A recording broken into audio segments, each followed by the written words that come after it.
नमस्कार. आजच्या व्हिडिओमध्ये मी तुम्हाला आषाढी एकादशीचा उपवास कसा करावा, तसेच कधीपासून करावा, कधी सोडावा, उपवास करताना कोणत्या गोष्टी खाव्यात, याबद्दलची सर्व माहिती सांगणार आहे. येत्या 17 जुलैला आषाढी एकादशी आहे. आषाढी एकादशी म्हणजे मोठी एकादशी. महाराष्ट्रात लाखो भाविक कित्येक दिवस पायी चालत या विठुरायाच्या दर्शनाला जातात. राज्याच्या कानाकोपऱ्यातून येणारे हे भाविक पंढरपूरला विठ्ठलाचे दर्शन मिळेपर्यंत या दिवशी अतिशय भक्तिभावाने उपवास करतात. प्रत्येकाला वारीला जायला जमतच असं नाही, पण विठ्ठलावर असलेली भक्ती आणि मोठी एकादशी म्हणून आपण हा आषाढी एकादशीचा उपवास आवर्जून करतो. आषाढ महिन्यातील शुक्ल पक्षात येणाऱ्या एकादशीला देवशयनी आषाढी एकादशी असे म्हणतात. आध्यात्मिक व धार्मिक दृष्टिकोनातून या दिवसाला अत्यंत महत्त्व आहे. या दिवशी देव निद्रिस्त होतात अशी समजूत देखील आहे. एकादशीचं व्रत का करावं यासाठी काही कथा देखील सांगितल्या जातात. त्यातील देव आणि दानव यांच्यातील युद्धाची कथा प्रमुख आहे. कुंभ नावाच्या राक्षसाचा मुलगा मृत्युमान्य याने तप करून शंकराकडून अमरपद मिळवलं आणि त्यामुळे तो ब्रह्मदेव, विष्णू, शिव अशा सर्व देवांपेक्षा ताकदवान झाला. त्याच्या भयाने सर्व देव त्रिकूट पर्वतावर एका गुहेत लपून बसले आणि त्या दिवशी एकादशी होती. त्यांनी या आषाढी एकादशीचा उपवास केला आणि या उपवासामुळे त्यांना शक्ती मिळाली. त्यानंतर सर्व देवाने गुहेच्या दाराजवळ बसलेल्या मृत्युमान्य राक्षसाला ठार मारलं. ही शक्ती म्हणजेच एकादशी असं सांगण्यात येतं.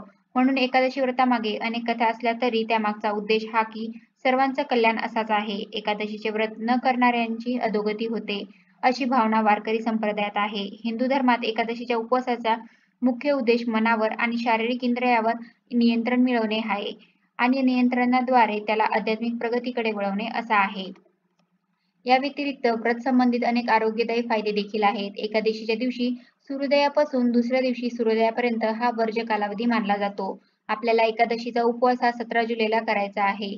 17 जुलैला आपण संकल्प करायचा आहे उपवास करण्यासाठी आणि त्यानंतर हा उपवास आपल्याला दुसऱ्या दिवशी म्हणजे एकादशीच्या दिवशी 17 जुलैला सकाळी आणि रात्रभर देखील आपल्याला उपवास करायचा आहे. दिवसभर विठ्ठल नामाचा गजर करायचा आहे. भगवान विठ्ठलाची, भगवान विष्णूंची पूजा सेवा करायची आहे आणि हा उपवास आपल्याला दुसऱ्या दिवशी सोडायचा आहे. आपली आजी आपल्याला नेहमी सांगायची की आपल्याला महिन्यातून एकदा येणारी एकादशी करता येत नसेल, तर आषाढी एकादशीचं व्रत हे आवर्जून करावं. तसेच आषाढी आणि कार्तिकी एकादशी या 2 मोठ्या एकादशी मानल्या जातात आणि या 2 एकादशीचं व्रत हे सर्वांनीच केलं पाहिजे. आपण हे एकादशीचं व्रत केलं तर घरामध्ये सुख, शांती आणि समृद्धी देखील नांदते. तसेच भगवान विष्णूंचा आपल्याला आशीर्वाद देखील प्राप्त होतो. एकादशीच्या दिवशी अगदी तुम्ही उपवास करणार असाल किंवा उपवास करणार नसाल, तरी पण आपल्याला सात्विकच अन्न ग्रहण करायचं आहे. अगदी तुमचे लहान बाळ असेल किंवा गर्भवती महिला असेल, तर अशा महिला उपवास करत नाहीत. पण अशा महिलांनी देखील काही गोष्टींची काळजी घ्यायची आहे. आपल्याला सात्विक अन्न ग्रहण करायचं आहे.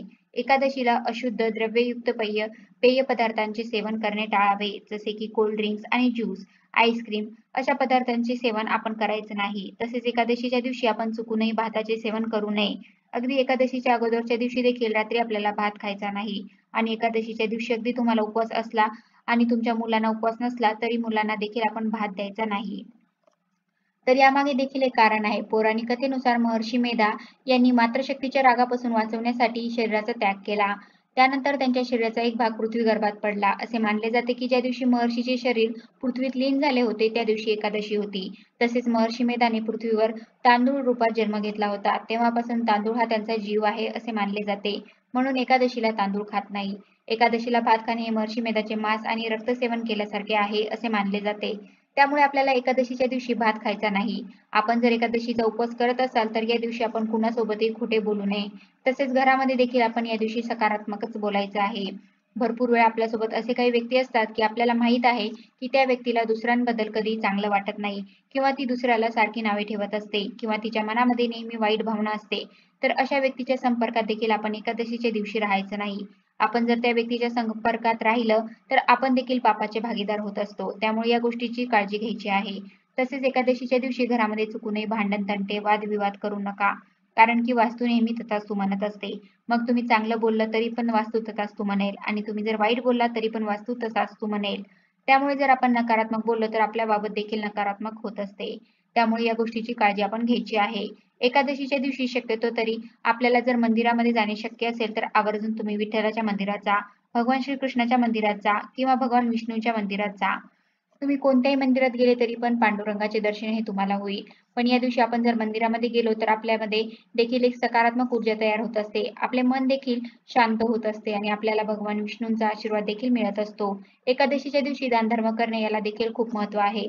मग एकादशीच्या दिवशी भरपूर महिला व पुरुषांना उपवास असतो. मग एकादशीच्या दिवशी तुम्ही पिवळ्या पदार्थांचे सेवन करू शकता किंवा पिवळे जे काही पदार्थ आहेत ते दान करू शकता.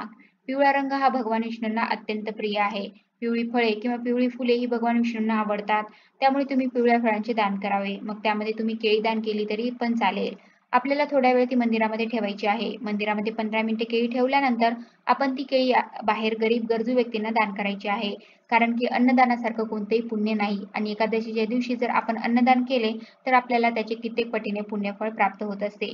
एखाद्या मंदिरामध्ये तुम्ही खिचडी दान करू शकता किंवा अगदी पाण्याचे दान केले तरी पण चालेल. मग तुम्ही एखाद्याला या दिवशी जर दारावरती कोणी आले तर त्या व्यक्तीला तुम्ही तसेच जाऊ द्यायचं नाही.